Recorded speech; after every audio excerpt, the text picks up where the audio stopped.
നമസ്കാരം. എൻ്റെ അടുത്ത വീഡിയോയിലേക്ക് എല്ലാവർക്കും സ്വാഗതം. ആദ്യമായിട്ടാണ് നിങ്ങൾ എൻ്റെ വീഡിയോ കാണുന്നതെങ്കിൽ എൻ്റെ ചാനൽ സബ്സ്ക്രൈബ് ചെയ്യുക. അതുപോലെ തന്നെ തൊട്ടടുത്ത് കാണുന്ന ബെല്ലൈക്കൺ കൂടി ഒന്ന് ക്ലിക്ക് ചെയ്യുക. അപ്പോൾ ഞാനിടുന്ന പുതിയ വീഡിയോകൾ നിങ്ങൾക്ക് നോട്ടിഫിക്കേഷനായിട്ട് ലഭിക്കുന്നതായിരിക്കും. നമ്മളിന്ന് ഉണ്ടാക്കാൻ പോകുന്ന ഒരു അടിപൊളി എഗ് റോസ്റ്റാണ്. അപ്പം ഇഷ്ടമായ ഒരു വിഭവമാണ്. അപ്പോൾ അതെങ്ങനെയാണ് ഉണ്ടാക്കുന്നതെന്ന് നോക്കാം. ഞാൻ അതിന് വേണ്ടി ഒരു 3 മീഡിയം സവോള നീളത്തിൽ കനം കുറഞ്ഞ അരിഞ്ഞു വെച്ചിട്ടുണ്ട്. അതുപോലെ തന്നെ തക്കാളി, കുറച്ച് കറിവേപ്പില, കുറച്ച് മല്ലിയില, ഒരു 3 പച്ചമുളക്, പിന്നെ കുറച്ച് ഇഞ്ചി വെളുത്തുള്ളി ചതച്ച് വെച്ചിട്ടുണ്ട്. ഇനി നമുക്ക് ഇതിനകത്തേക്ക് വേണ്ടുന്ന മസാല ഒന്ന് ചൂടാക്കിയെടുക്കണം. അതിന് വേണ്ടിയിട്ട് ഒരു 1.5 സ്പൂൺ മല്ലിപ്പൊടി ഇട്ടിട്ടുണ്ട്, 1 സ്പൂൺ എരിവുള്ള മുളക് പൊടി, പിന്നെ 1 സ്പൂണ് കാശ്മീരി മുളക് പൊടി ഒരു കളറിന് വേണ്ടിയിട്ട്. നമുക്ക് നന്നായിട്ടൊന്ന് ചൂടാക്കിയെടുക്കാം. അപ്പോൾ ലോ ഫ്ലെയിമിൽ വെച്ചിട്ട് ചൂടാക്കാൻ ശ്രദ്ധിക്കുക, അധികം അങ്ങോട്ട് കരിഞ്ഞു പോകരുത്. അപ്പോൾ നമ്മുടെ മസാല ചൂടായി കിട്ടിയിട്ടുണ്ട്. നമുക്ക് ഒരു ബൗളിനകത്തേക്ക് മാറ്റി വെക്കാം. കുറച്ചൊരു മഞ്ഞൾപ്പൊടിയും കൂടി ഇട്ട് കൊടുക്കാം. എന്നിട്ട് നന്നായിട്ട് അതൊന്ന് മിക്സ് ചെയ്യണം. നന്നായിട്ട് മഞ്ഞളും നമ്മളിപ്പോൾ ചൂടാക്കിയ മസാലയും കൂടെ മിക്സ് ചെയ്യുക. അതിന് ശേഷം നമുക്ക് കുറച്ച് ചൂടുവെള്ളം ഒഴിച്ചു കൊടുക്കാം. ഇതൊരു പേസ്റ്റ് രൂപത്തിലാക്കിയെടുക്കണം. അപ്പോൾ നമ്മൾ പെട്ടെന്ന് ആദ്യം വെള്ളം ഫുൾ അങ്ങോട്ട് ഒഴിക്കരുത്, കുറേശ്ശെ ആവശ്യത്തിന് ഒഴിച്ചു കൊടുക്കുക. എന്നിട്ട് നന്നായിട്ടൊന്ന് മിക്സ് ചെയ്യുക. സ്പൂൺ വെച്ചിട്ട് നന്നായിട്ട് മിക്സ് ചെയ്യുക. അപ്പം ഈ ഒരു പാകത്തിന് മതി, അധികം വെള്ളം വേണ്ട. നമുക്കൊരു പാൻ വെച്ചിട്ട് എണ്ണ ഒഴിച്ച് കൊടുക്കാം. കറി നമുക്ക് ഉണ്ടാക്കാൻ തുടങ്ങാം. അപ്പം എണ്ണ ചൂടായി വരുന്നുണ്ട്. എണ്ണ ചൂടാകുമ്പോൾ നമുക്ക് കുറച്ച് കടുകിട്ട് പൊട്ടിച്ച് കൊടുക്കുക. നമ്മുടെ കടുക് പൊട്ടിയിട്ടുണ്ട്. നമുക്ക് കുറച്ച് 2 ഗ്രാമ്പു, ഒരു കഷ്ണം ചെറിയ കഷ്ണം കറുകപ്പട്ട, അതുപോലെ തന്നെ 2 ഏലക്ക അത്ര ഇട്ട് കൊടുത്തിട്ടുണ്ട്. പിന്നെ നമ്മൾ ചതച്ച് വെച്ചിരിക്കുന്ന ഇഞ്ചി വെളുത്തുള്ളി പേസ്റ്റ് അതും കൂടെ ഇട്ട് കൊടുത്തിട്ടുണ്ട്. പേസ്റ്റ് ആക്കിയിട്ടില്ല, നമ്മൾ ജസ്റ്റ് ഒന്ന് ചതച്ചെടുത്തിട്ടേ ഉള്ളൂ. പേസ്റ്റ് ഉണ്ടെങ്കിൽ അങ്ങനെ ആയാലും ആക്കാം. അപ്പോൾ ഞാനത് ചതച്ചാണ്, നമ്മളത് ഇട്ട് കൊടുത്തിട്ടുണ്ട്. നന്നായിട്ടൊന്ന് മിക്സ് ചെയ്യാം. പച്ചമണം മാറി കിട്ടണം, കരിഞ്ഞു പോകരുത്. നമുക്ക് കുറച്ച് കറിവേപ്പിലയും കൂടെ ഇട്ട് കൊടുക്കാം.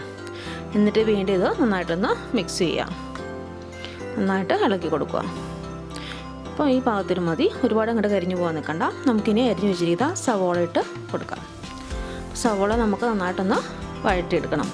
നമ്മൾ ഇതിൻ്റെ ഒപ്പം തന്നെ നടുവ് കീറി വെച്ചിരിക്കുന്ന പച്ചമുളകും കൂടെ ഇട്ട് കൊടുത്തിട്ടുണ്ട്.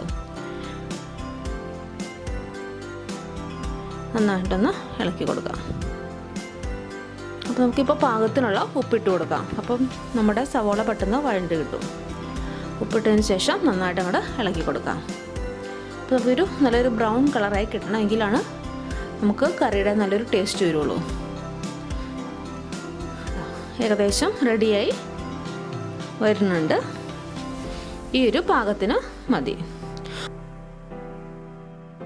നമുക്കിനി കുറച്ച് മഞ്ഞൾ പൊടിയും കൂടെ ഇട്ട് കൊടുക്കാം. എന്നിട്ട് വീണ്ടും നന്നായിട്ടൊന്ന് മിക്സ് ചെയ്യാം.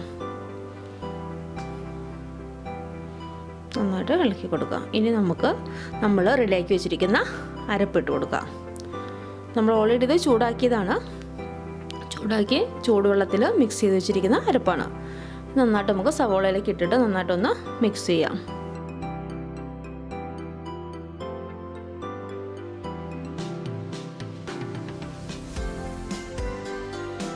നന്നായിട്ട് ഇളക്കി കൊടുക്കുക. പേസ്റ്റിൻ്റെ ഒരു പച്ചമണം ഒന്ന് മാറി, നമ്മൾ ഓൾറെഡി ഇത് ആക്കിയതാണ്, എന്നാലും നന്നായിട്ടൊന്ന് ഇളക്കി കൊടുക്കുക. നമ്മുടെ മസാല നന്നായിട്ട് പാകമായി വന്നിട്ടുണ്ട്. നമുക്കിനി ഒരു 1/2 ടീസ്പൂൺ ഗരം മസാലയും കൂടെ ഇട്ട് കൊടുക്കാം. അപ്പം ഗരം മസാല ഇട്ടതിന് ശേഷം നന്നായിട്ടൊന്ന് മിക്സ് ചെയ്ത് കൊടുക്കാം. നന്നായിട്ട് മിക്സ് ചെയ്യാം. ഇനി നമുക്ക് അരിഞ്ഞു വെച്ചിരിക്കുന്ന തക്കാളി ഇട്ട് കൊടുക്കാം. ചെറിയ കഷ്ണങ്ങളായിട്ട് നമ്മൾ അരിഞ്ഞു വെച്ചിട്ടുണ്ട്. അത് ഇട്ട് കൊടുത്തിട്ട് വീണ്ടും നന്നായിട്ടൊന്ന് മിക്സ് ചെയ്യുക. നമുക്ക് തക്കാളി നന്നായിട്ട് ഉടഞ്ഞ് കിട്ടണം. അപ്പോൾ നമുക്കിത് നന്നായിട്ടൊന്ന് ഇളക്കിയതിന് ശേഷം മൂടി വെച്ച് ഒരു 10 മിനിറ്റ് വേവിച്ചെടുക്കണം. നമുക്കൊന്ന് മൂടി വെക്കാം. ഇടയ്ക്ക് എന്നിട്ടൊന്ന് ഇളക്കി കൊടുക്കണം. നമ്മളതിപ്പോൾ ഒന്ന് തുറന്ന് നോക്കി നന്നായിട്ടൊന്ന് ഇളക്കി കൊടുക്കാം.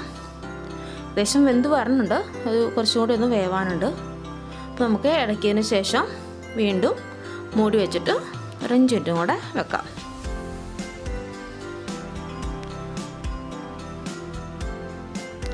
നമ്മുടെ തക്കാളിയൊക്കെ ഏകദേശം ഉടഞ്ഞ് റെഡി ആയിട്ടുണ്ട്. ഇനി നമുക്ക് കുറച്ച് ചൂടുവെള്ളം ഒഴിച്ചു കൊടുക്കാം. അധികം അങ്ങോട്ട് ചാറ് ഇത് വേണ്ട, കുറച്ച് വെള്ളം ഒഴിച്ച് കൊടുത്തിട്ടുണ്ട്. ഒരു 1/2 ഗ്ലാസ്സോളം വെള്ളം ഒഴിച്ച് കൊടുത്തിട്ടുണ്ട്. നമ്മൾ ചൂടുവെള്ളം ഒഴിക്കുന്നതായിരിക്കും എപ്പോഴും നല്ലത്. എന്നിട്ട് നന്നായിട്ട് അതൊന്ന് മിക്സ് ചെയ്യാം. ഈ സമയത്ത് നമുക്ക് ഉപ്പൊക്കെ നോക്കണം, എന്തെങ്കിലും കുറവുണ്ടെങ്കിൽ ഇടണം. അപ്പോൾ ഉപ്പ് നോക്കി എല്ലാം കറക്റ്റ് പാകത്തിനാണ്. ഇനി നമുക്ക് പുഴുങ്ങി വെച്ചിരിക്കുന്ന മുട്ട ജസ്റ്റ് ഒന്ന് വരഞ്ഞു കൊടുക്കാം. അപ്പോൾ നമ്മുടെ മുട്ടയിൽ നന്നായിട്ട് മസാല പിടിച്ചോളും. അപ്പോൾ ഇത് വേണമെങ്കിൽ നമുക്ക് നടുവ് കീറിയിട്ടും ഇടാം, എങ്ങനെ വേണമെങ്കിലും ഇടാം. ഞാനിപ്പോൾ ഇത് കീറണില്ല, ഇങ്ങനെ മുഴുവനായിട്ട് തന്നെ ജസ്റ്റ് ഒന്ന് വരഞ്ഞു കൊടുത്തിട്ട് ഇടുക ചെയ്യുന്നത്.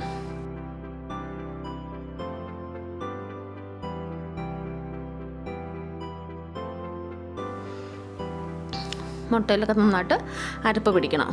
അപ്പോൾ നമുക്കിതിങ്ങനെ ഇളക്കി കൊടുത്തുകൊണ്ട് കുറച്ച് നേരം കൂടെ ഒന്ന് വേവിച്ചെടുക്കണം. മുട്ട ഓൾറെഡി വെന്തതാണ്. അരപ്പൊക്കെ അതിൽ നന്നായിട്ട് മസാല എല്ലാം പിടിച്ച് നല്ല അടിപൊളിയാക്കി കിട്ടണം നമുക്ക്. അപ്പോൾ എപ്പോഴും തുറന്ന് വെച്ചിട്ട് ഉണ്ടാക്കുന്നതായിരിക്കും നല്ലത്. ഏകദേശം റെഡി ആയിട്ടുണ്ട്. നമുക്ക് കുറച്ച് മല്ലിയിലയും കൂടെ തൂവി കൊടുക്കാം. നല്ലൊരു സ്മെല്ലും നല്ലൊരു അടിപൊളി ടേസ്റ്റും കിട്ടും നമുക്ക് മല്ലിയില ഇതിനകത്ത് ഇടുവാണെങ്കിൽ നമ്മുടെ മുട്ട റോസ്റ്റ് ഉണ്ടാക്കുമ്പോൾ.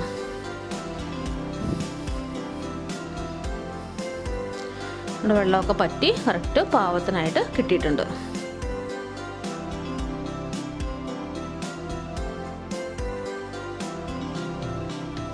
നമുക്കിതൊരു സെർവിങ് ബൗളിനകത്തേക്ക് മാറ്റാം.